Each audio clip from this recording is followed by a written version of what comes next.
So, under the general organic chemistry, the fifth part electronic effects and the steric effects. This is also one of the important topic. With this, many times why the reaction is taking place, why the reaction taking place fastly or slowly, why the compound shows this particular behavior, all that will be mostly explained by the only certain few facts that is come under this particular.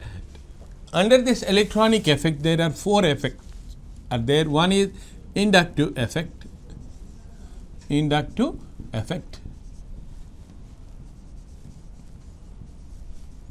second resonance, third mesomeric effect,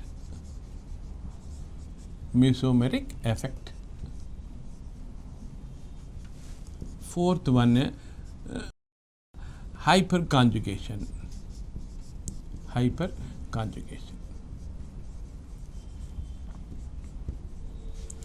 Under the steric effects, we have only one effect, that is a steric hindrance.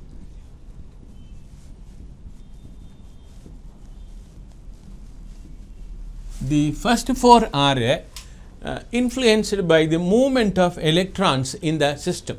That is why we are calling as electronic effects. In a system, if a bonded electrons are moving, and that consequently influence on the properties of the compound. So, therefore, we are calling as a electron moving or shifting is involved in these four phenomena. In the steric hindrance, electron movements are not there, only space wise some groups are going to stop the reaction by way of coming on the way of the reaction. So, therefore, sterically or three-dimensionally they are covering. So, therefore, reaction is being stopped, or some extent the reaction is opposed.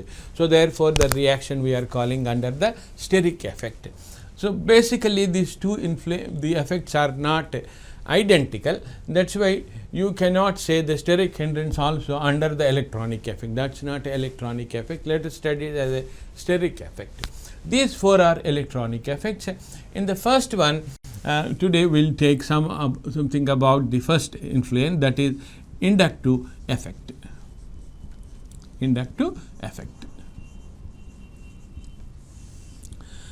This can be defined as a small induced polarity.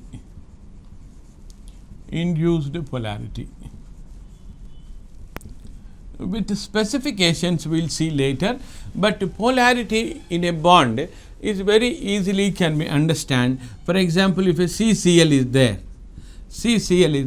the Cl has a electronegativity value 3.5, whereas the carbon has 2.5. So, the bond by virtue it is not maintains the electrons in the center. The chlorine happens to be more electronegative. So, therefore, electron density will be pulled by the chlorine towards the chlorine. So, therefore, the chlorine gets a delta negative, the carbon gets a delta positive.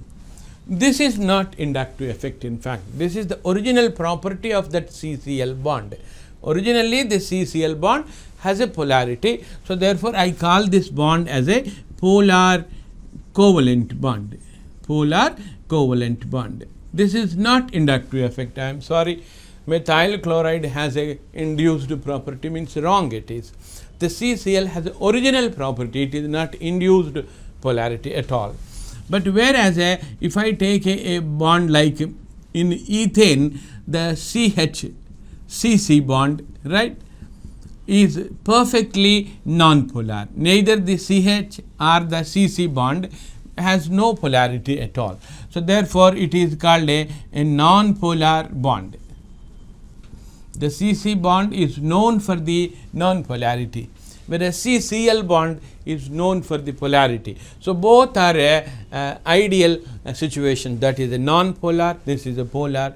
However, both are the covalent bonds shared by the atoms.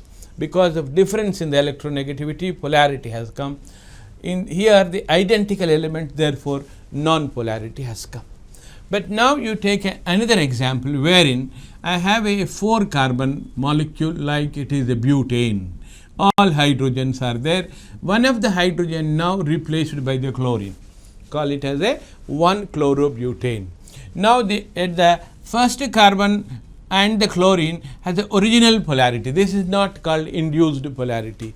I have a original polarity between the carbon 1 and the chlorine. So the chlorine gets a delta negative, carbon 1 gets a delta positive. This is called original polarity is there. Now because the carbon 1 and carbon 2, now compare the carbon 1 polarity versus carbon 2.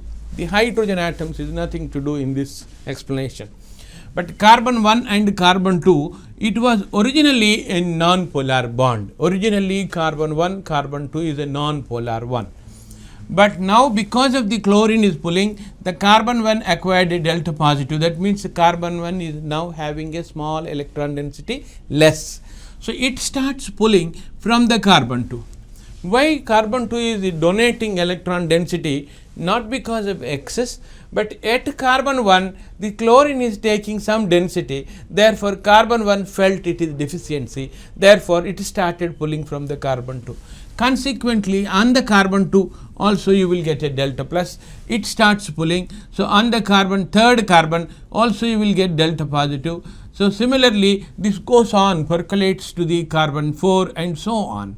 How long it goes means infinite carbon also it gets. But the influence on practical properties will be mostly up to third carbon or fourth carbon. The net result of the next carbon will be almost 0. So therefore the study up to third or fourth has got some practical influences on the property. Therefore inductive effect will be there till the end of the compound, but mostly the influencing carbons are up to third or fourth carbon. This influence will be more. So now the polarity between the C1 C2 carbon was originally it is non-polar, has become polarity. So this is called a inductive effect. What is that? The induced polarity because of this chlorine. If the chlorine is removed, it will become non-polar. If the chlorine is there, this will become polar. So the bond between C1 chlorine is original polar. That polarity has come between carbon 1 and 2 because of that group presence. Now I redefine this. What is inductive effect means? It's a small induced polarity in a non-polar system. Originally it is non-polar system. To get some polarity by a neighboring group. The group is attached group, not by somewhere. It is closer to this group, proximity is there, therefore it is pulling through the sigma bond. The induction is through the sigma bond. Such a type of a small polarity generated in a non-polar system by attached group is called what? Induced polarity. It is no doubt it's a weak effect. It has the 4 features. The inductive effect has 4 features because small density is going, therefore it is a weaker effect. It is a weaker effect. It is not a strong effect, it is a weaker effect. First feature. Second one, as it is going away and away, that means it is going away, it is decreasing. The effect also is as long as chlorine is there, it is there. So it is called permanent effect. If the chlorine is permanent means yes, as long as it is butyl chloride, chlorine will be there. You can remove it if nothing is if that is the case, nothing is permanent. But in that molecule chlorine is a permanent group, therefore the effect produced by the chlorine is also considered as a permanent effect. It is a permanent effect and it is going on decreasing as the distance increases. As the distance increases, the effect decreases. The effect decreases. So this is increasing, so the effect is decreasing, right? So it has a distance factor, we say.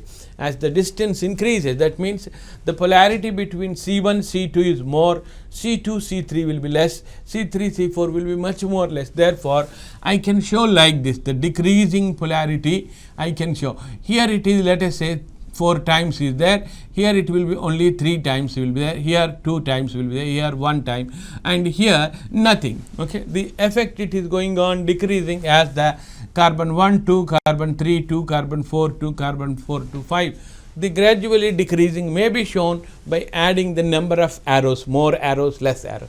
Or you get a delta minus here, you get a delta plus, isn't it? You call it a delta plus 1, it is a delta plus 2, it is a delta plus 3, it is delta 4, it is called delta, and so on. So where you can show like this, delta 1 is a stronger one than delta 2, than delta 3, than delta 4, and so on. You can represent either way that the induction is going on decreasing as you are moving from one side, from the site. This is the site, actually the chlorine is the group which producing.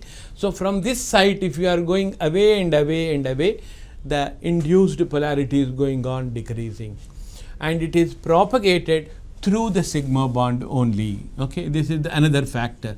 Okay, it is operated or propagated through sigma bond, through sigma bond only.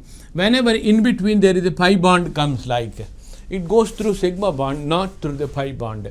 A triple bond comes through the sigma bond, just like a wire, a metal wire, if it is wrapped with the wooden or the plastic, the current goes through the wire, not through the wooden piece, isn't it? Like that, if a double bond is there in between, in that sigma bond is there, through that sigma bond the induction, it is propagated. So it is propagated through the sigma bond. If the sigma bond is cut, then the induction will be stopped there only. Okay, so as long as sigma bond is continued, the induction of this polarity will be continued. So it is a weaker effect, it is a permanent effect, it has a distance factor, it is decreases as the distance increases. It is propagated through the sigma bond. It doesn't require resonance or the pi bonds connections. Only sigma bond, if it persists, the induction goes on. So finally what we have studied is inductive effect is a weak polarity generated by a neighboring group. It is induced into the non-polar system.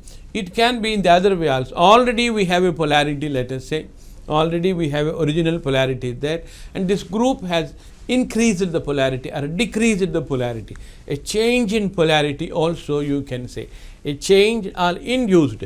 That means originally one boy has got certain features, a new friend has come, his studying capacity increased because of the induction or decreased. So it can be plus side or minus side. Any change brought in a one system or a person by influencing the neighboring group, you may term as an induced one or induced polarity in a system. So if the system can be a sigma bond, you can say, or induced polarity in a sigma bond or in a CC sigma bond by the neighboring group, you can term. This effect is no doubt, it is a very small effect, but it has a lot of the wonderful influencing or explanatory capacity to show a huge number of properties can be better explained.